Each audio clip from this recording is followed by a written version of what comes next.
bed. Yeah.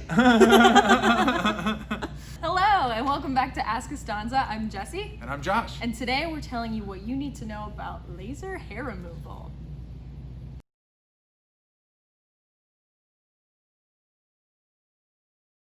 We're so excited to share some laser hair removal knowledge, debunk some myths, and answer some questions.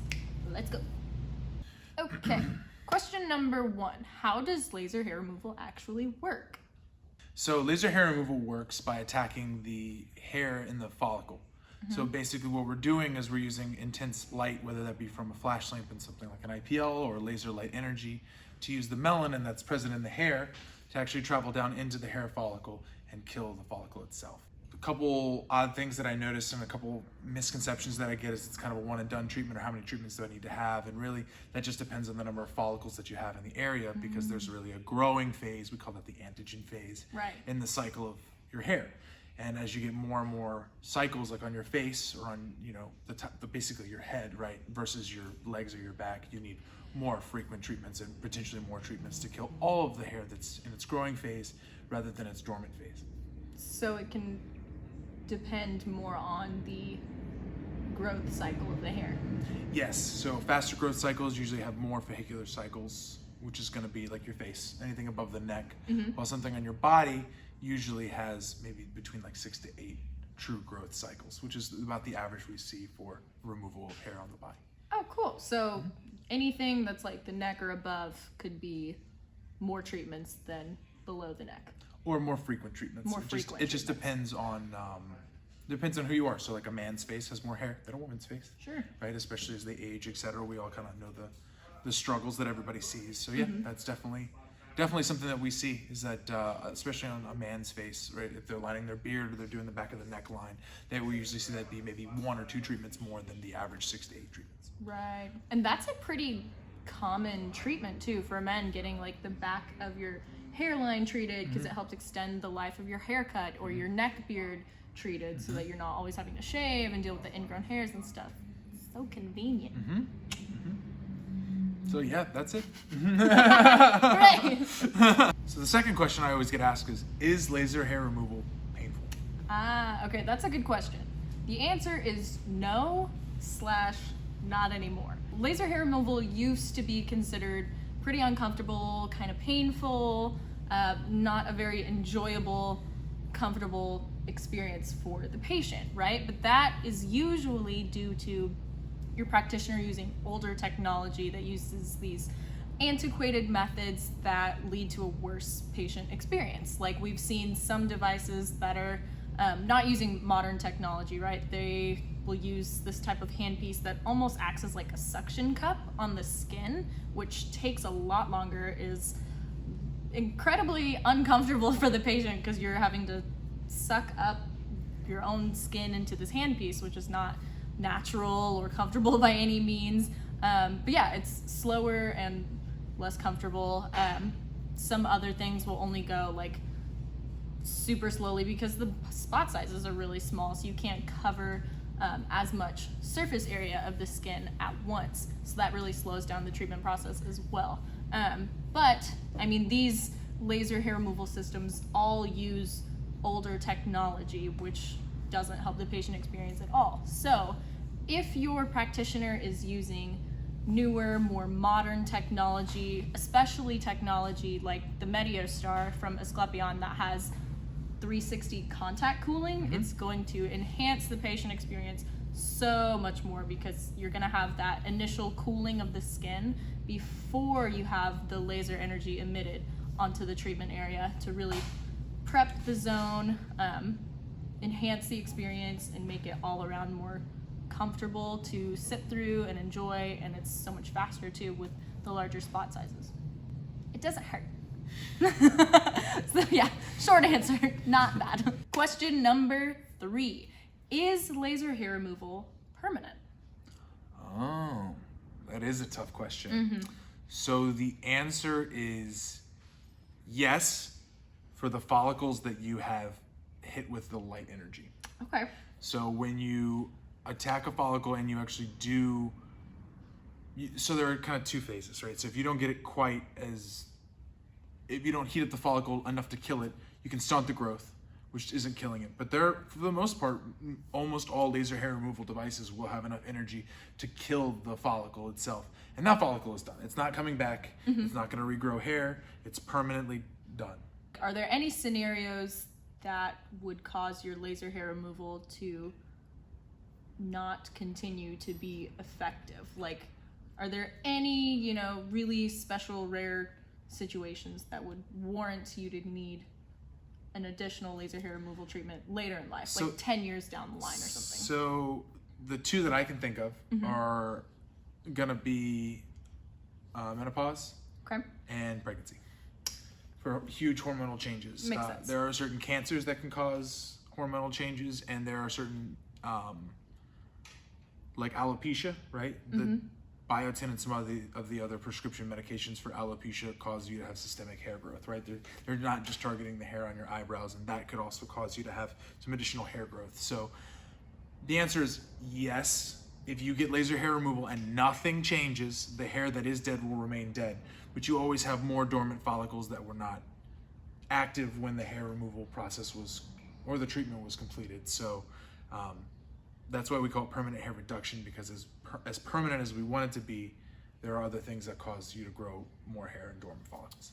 Gotcha. So if you feel as though you do potentially fall into one of those areas, it would be smart to talk to your laser hair removal practitioner or the laser clinic or med spa that you see, and let them know, this is my current situation, or maybe, you know, let them know that you're looking to get pregnant within the next year or something like that, so that they know you're expecting hormonal changes, or that you're dealing with another personal underlying health condition or something like that, so that they can tailor the treatment and the timeline of the treatment best to you, so that you don't have to come back for these newer, like, additional treatments after the fact, after you've already completed your treatment, right? Exactly. Usually when the new hair starts to grow back, with the more common, right, you're not going to turn into Sasquatch from having a baby or from menopause, but there are some undesirable hairs, right, especially on the face, right, for most women, that you can see it during that time. And usually there are a couple quick treatments. Like I said, the hair removal process is a permanent process for the hair that is active. So now that the hair is active, it can be removed. You just might need 1 or 2 extra treatments. We just kind of clean it up as we go along. Gotcha. That's good to know, especially for, like, younger women seeking laser hair removal, and then if they were to have a baby, or if you're later in life and you're going through hormonal menopause changes and stuff, and you're just trying to plan out your payments or your treatment schedule or all that, it's really good to have that to take into consideration. Yes. So laser hair removal, permanent, check with your practitioner. Yes. Question number 4. What is a laser hair removal treatment like, and how long does a treatment session take?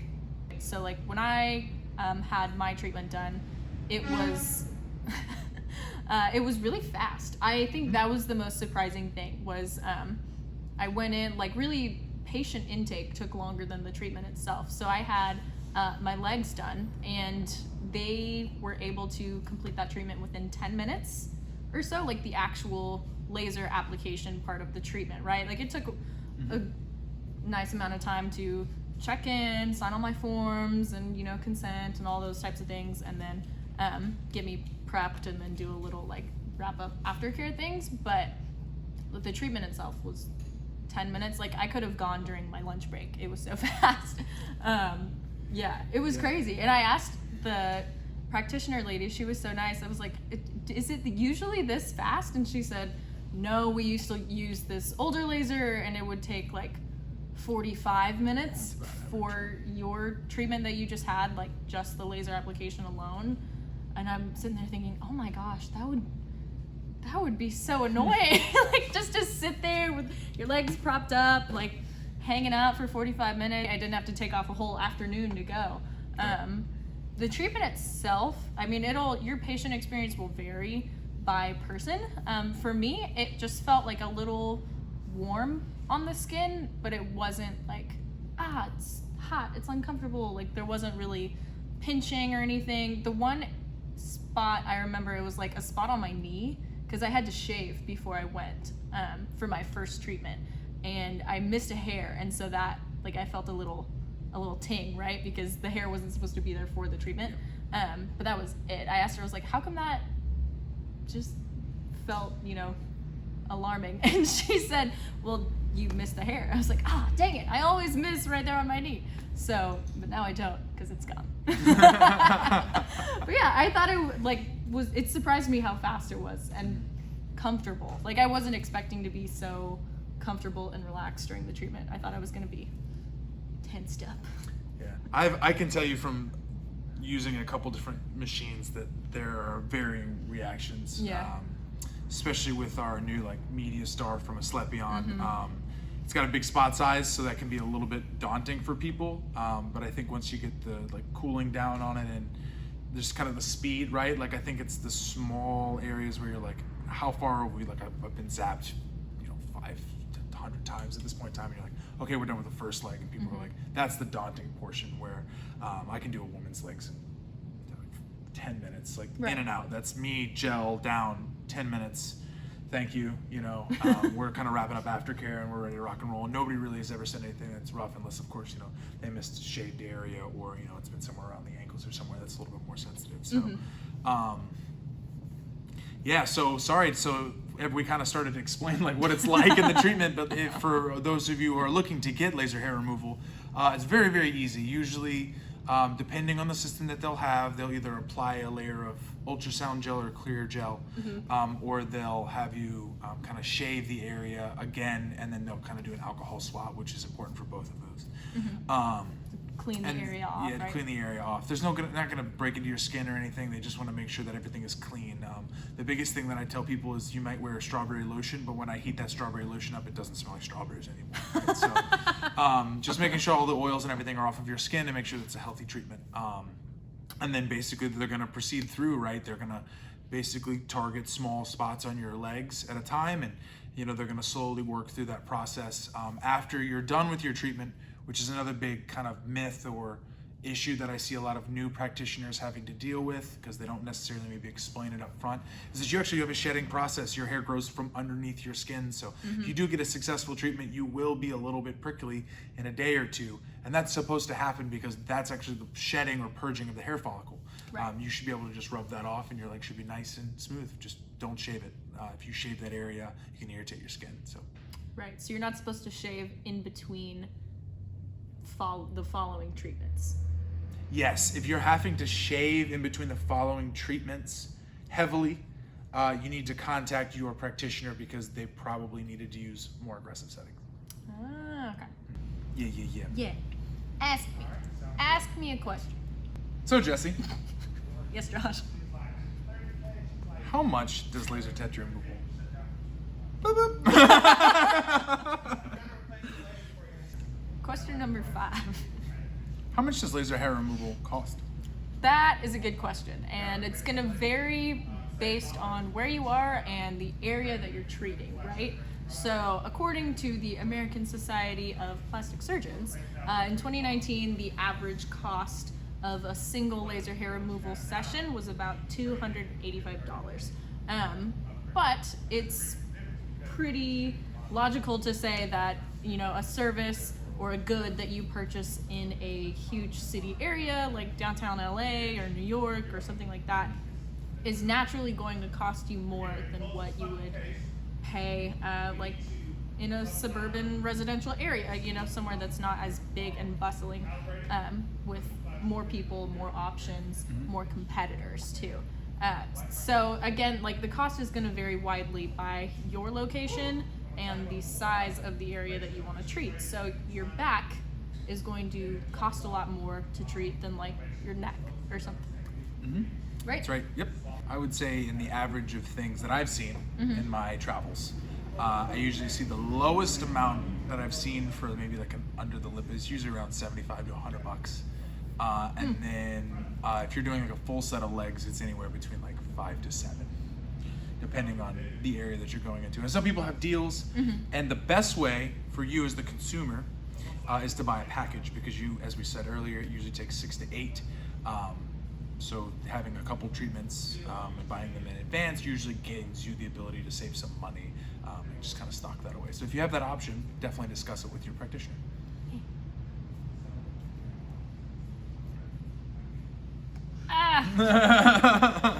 You can't steal a fist bump. It's bad form. Do it like a, I don't know, like a friend. Question number 6: is laser hair removal safe for all skin tones? Patients with different skin tones. Yeah, so that would be yes. We measure that in a Fitzpatrick scale. Okay. So that would be from a 1 to a 6. Right. So for everybody kind of watching, I'm a 2, you're a 3. And then kind of go like Kevin Hart is a 6, and then like very, very fair, light hair, light skin kind of individual would be a 1. Okay. So depending on the wavelength of light that you're using and the system that you're using depends on what Fitzpatrick skin types your laser can treat. Right. If you're using an Alexandrite laser, while it is very good for lighter skin types, it does a lot of damage to darker skin type patients. If you're using 1064, it's a very, very safe wavelength until your hair gets a little bit lighter.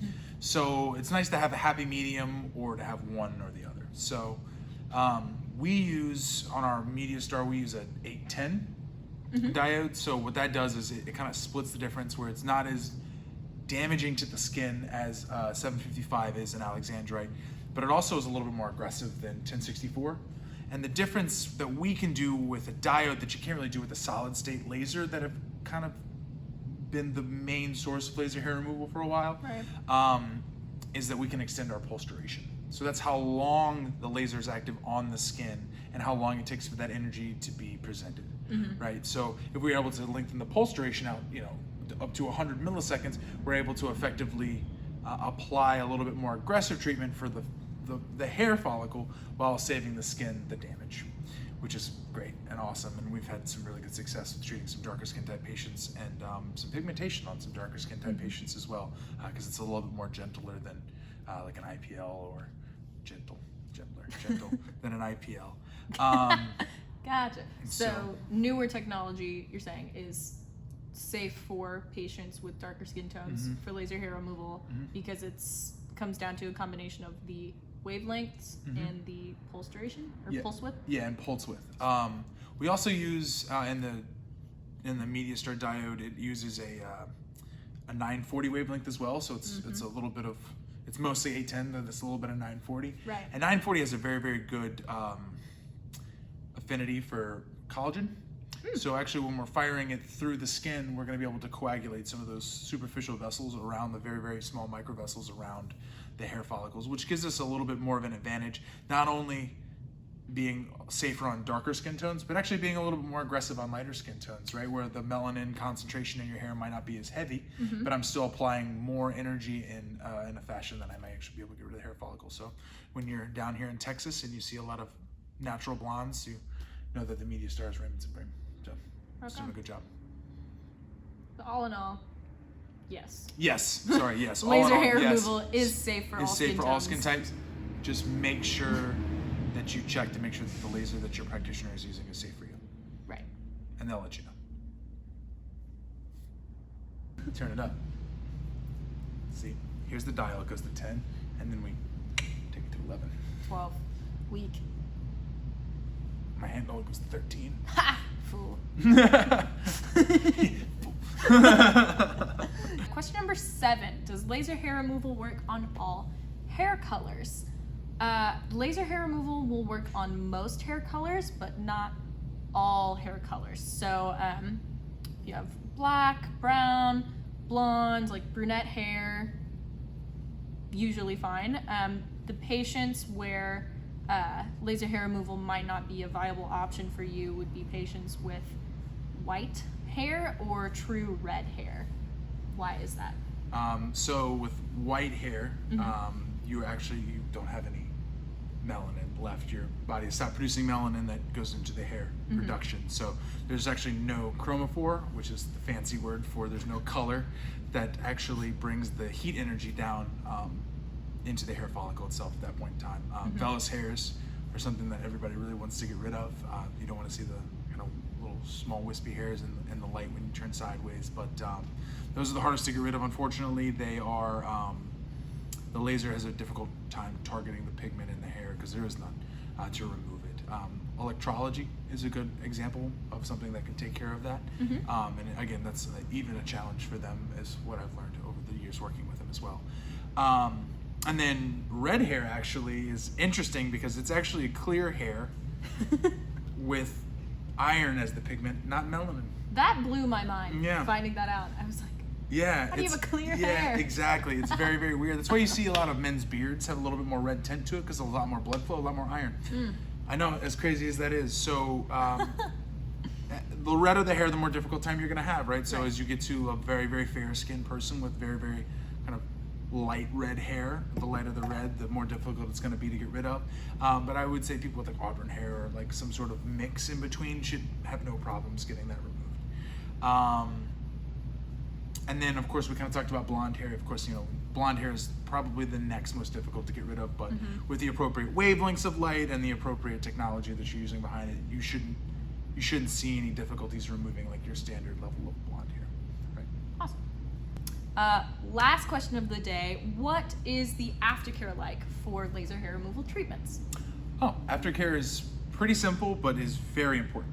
Very, very important. Okay. You are getting a light-based treatment, so adding any additional light is usually bad. So that's usually where I see most of my clients or patients having the most trouble, is they'll want to go out in the sun right afterwards. Right. So recommend at least SPF 50 on the areas if you're going to go out in the sun. Try to stay in the shade as much as possible when you're getting laser hair removal. Probably just a good practice in general. And then you're going to want to make sure that you are not shaving the area, right? Because we talked a little bit about there's going to be a shedding process. You're going to make sure that you're just keeping that area clean. I probably wouldn't go in any like hot tubs or any sort of pools, or to even take like a bubble bath kind of deal. I would just take a normal shower like you would, and just try to keep it out of the sun. It's really the two big ones. For a little bit more intense aftercare, depending on each system, your clinician will basically give you a list of things to do.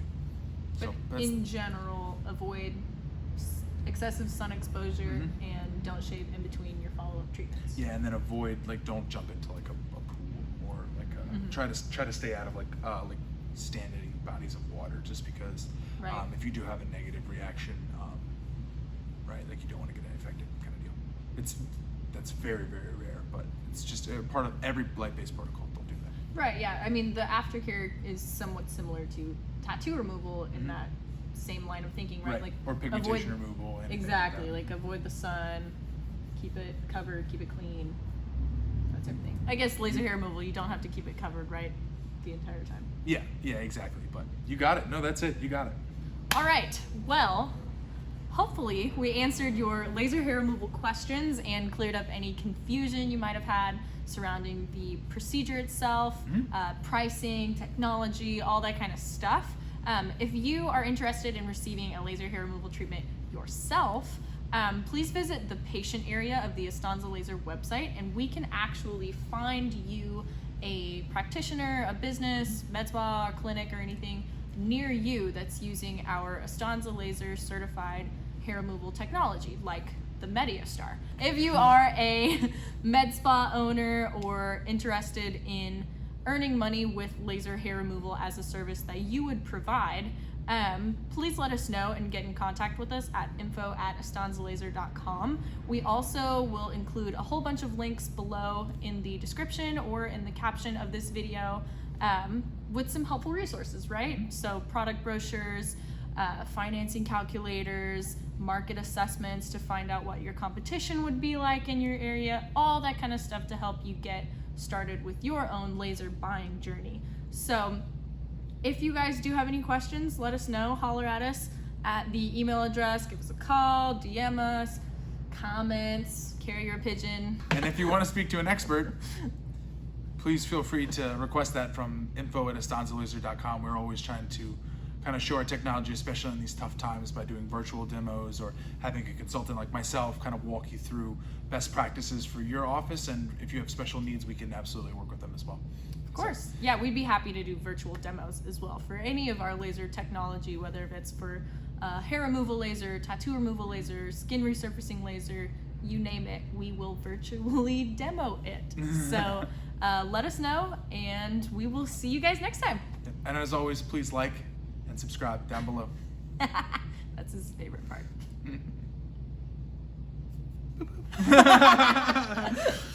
I always want to do that. I always see YouTubers do that, and I'm like, it must feel so good.